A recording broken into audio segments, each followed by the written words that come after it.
It is close to a decade since Make Manifest hit the streets of Kampala.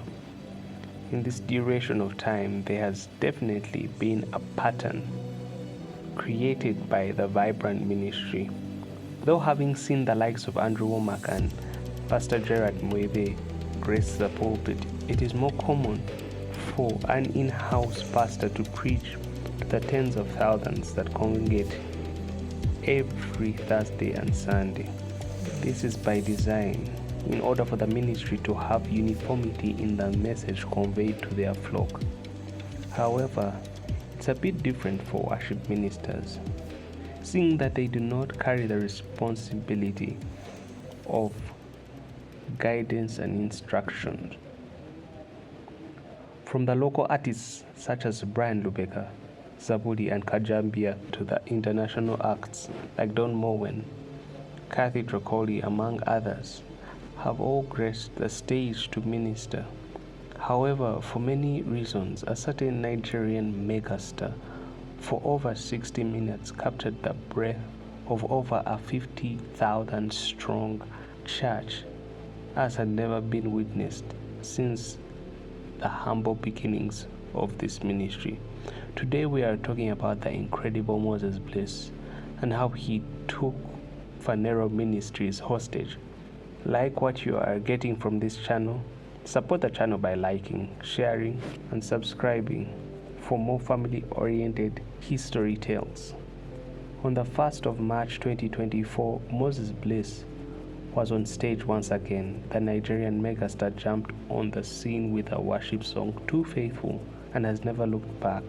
Other favorites include Bigger Every Day, Miracle No Dey Tire Jesus, and a personal favorite, Daddy Wey Dey Pamper.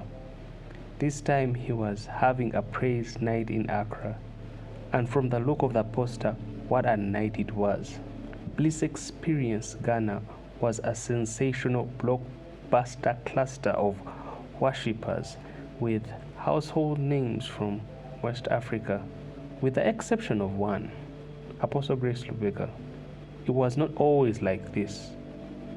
A few years back, the Phaneroo Ministries vision bearer was not as evidently recognizable in West Africa.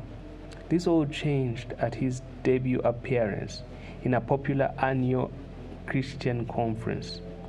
When Apostle Grace talks about how the doors of West Africa opened to him, it sounds more like a testimony than anything else. This region is full of ministers of mega churches such as Deep Life Bible Church, Word of Life Bible Church, Christ Embassy, to mention but a few. In such spaces, an introduction by one recognized and respected is the best way to be received. Acknowledged all over the world, his ties seem to be strongest in East Africa and South Africa, but by an introduction to World Faith Believers Convention under the stewardship of Pastor Poju Oyamade, he definitely started rubbing elbows with some of the movers and shakers in ministry there. Though it's only speculative, I think that this is where the evident bond between Moses Bliss and him materialized. The two hugely influential powerhouses have shared quite a number of moments together all over the internet, with the most notable being Apostle Grace in the front row right next to Moses Bliss' wife, Mary Wiseborn. It should be noted though that on the back end of 2023, this bond had already shared a stage once, an arguably bigger and more significant stage when put in context.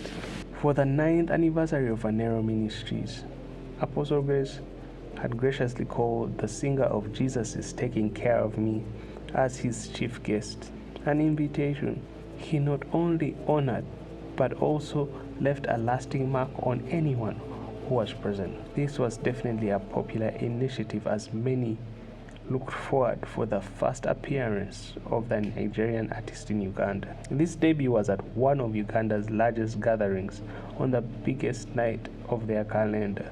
One can argue that all the hard work of evangelism and winning of souls through the year boils over to this one night. Expectations were red hot as Moses Bliss already had a strong fan base in Uganda, coupling with the fact that Phaneroo had already took siege of Kampala, breaking a world record, having the longest clap, dubbed Clap for Jesus. So how did Moses Bliss respond to this expectation, this demand, and what could even claim pressure? The next 60 minutes were nothing short of historical. What was it like overall, one may ask? It was scintillating, satisfying to satiety, and most sublime. With a hug from Apostle Grace, one thing was asked of Moses Bliss, that he return. Positive reviews were posted in national media, let alone the church. Most importantly though, lives were changed, souls were won. One can only hope a Moses Bliss Experience Uganda edition is in the making. Leave a comment on what you'd like us to explore next. Thanks and see you later.